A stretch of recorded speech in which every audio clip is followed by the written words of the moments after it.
Hi guys, this is Dr. Jamal again, and today I'm going to be sharing with you some new information that is emerging when it comes to gender differences and how that affects our risk for COVID-19 or the new coronavirus.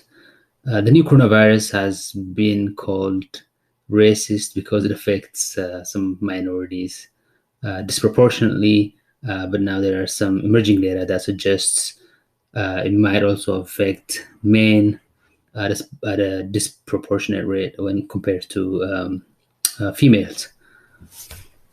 So there's a new article that is published in the Annals of Oncology just a few days ago.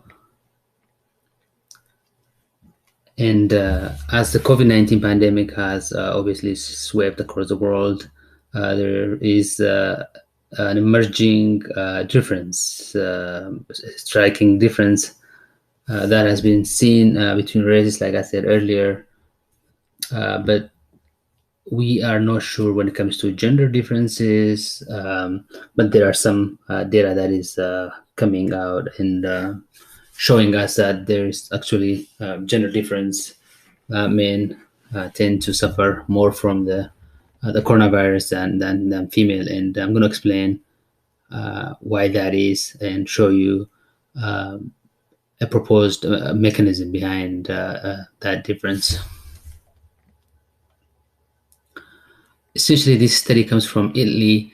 They looked at 68 hospitals around a region called Veneto. This is one of the regions that has been hit hard by the COVID-19 pandemic. They looked at around 9,280 patients that tested positive for COVID-19, and they also looked at outcomes by gender. So this chart is showing some of the differences that we see between male and female. The blue one is male, the green one is female. On the y-axis here, you have percentage, and also on the x-axis here, we have different categories. For the total infected, actually the prevalence is higher within the female group, 56% versus 44%. But when you look at the number of people that are hospitalized, more males, around 60% are hospitalized versus 40% for female. If you look at the ICU, which is the intensive care unit admission, around 80% of the males are admitted to the ICU versus around 20% for female. If you look at the number of deaths, around 60% of male died from the COVID-19 disease versus around 40% of female that died from the same disease.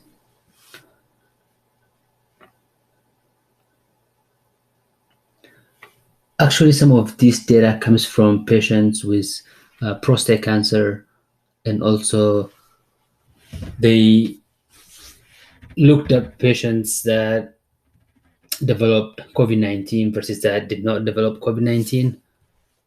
So they looked at around 5,273 patients with prostate, and those patients happen to be on this drug called ADT, which stands for Androgen-deprivation therapy.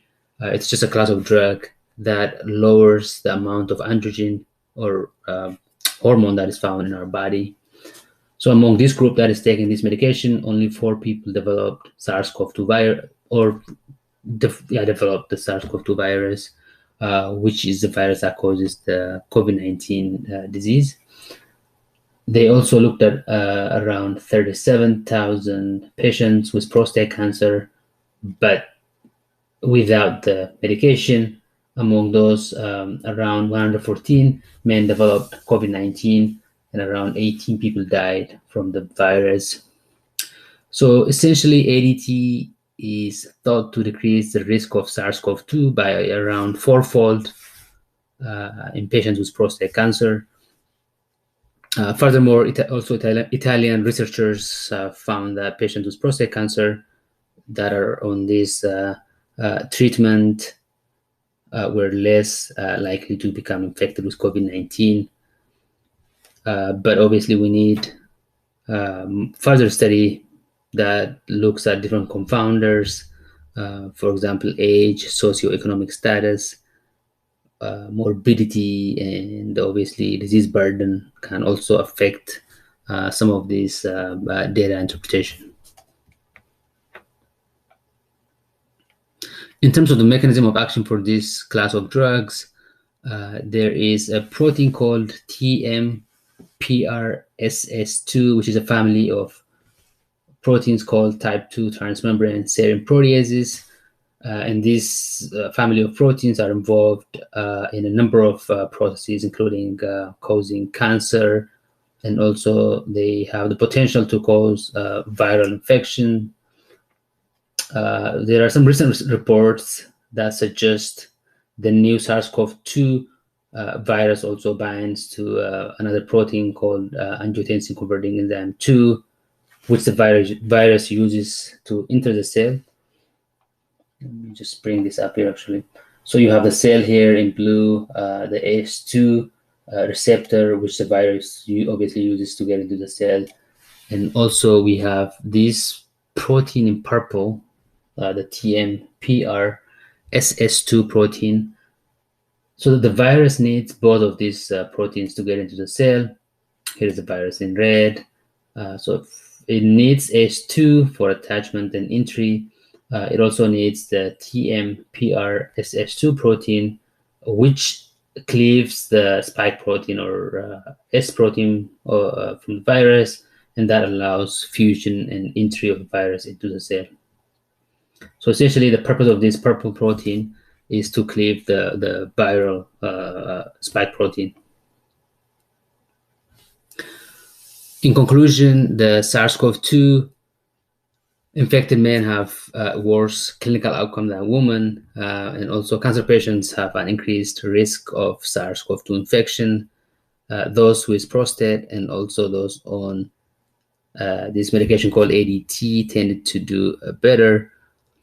Now the question is, can this medication be used to manage COVID-19 infection, or at least to decrease the risk of this infection? The data on this is still being collected, and there are some studies that are looking at this, the potential use for this medication down the road. Thank you for watching my lecture. Please subscribe, leave me some comments, and I want to thank you and stay safe until our next video.